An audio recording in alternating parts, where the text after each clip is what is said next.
Çok istedim Osman gibi sana konuşulmayı.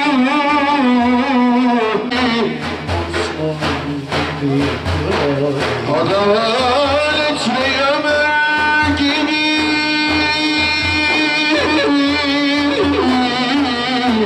de kalmış bir dağ ne de olasın. Salatu vesselamu ala Resulillah. Uluslararası Yardım Kuruluşu olan Avrupa Yetim Eli'nin Kuzey Makedonya'nın İstimrica bölgesinde Yeni Mahalle köyündeyiz. İnşallah merhume Münire Kahraman'ın bizlere yapmış olduğu hayrı iftar yemeği olarak dağıtacağız. Rabbim kendisine affı mağfiret eylesin, yakınlarına sabır versin. Hayırseverlerimizde bir çağrıda bulunmak istiyoruz. Gerçekten de ciddi anlamda buradaki Müslüman halk mağdur durumda. Kendilerinin yardıma ihtiyaçları var. İnşallah bizlerin, yani biz Müslümanların aracılığıyla yapacağı yardımları Rabbim şimdiden kabul ve makbul eylesin.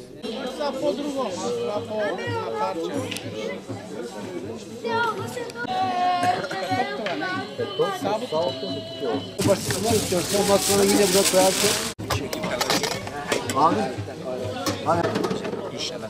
Balık da mı yiyeceğim? Yok abi, tavuk. Takım bölgeleri burada tutmayacağım. Günde müşteri seni yıkamazsa varlar mı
Allahu Ekber, Allahu Ekber. Eşhedü en la ilahe illallah.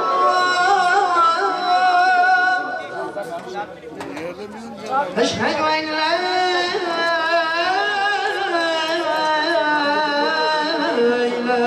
illallah. Eşhedü enne Muhammeden Resulullah.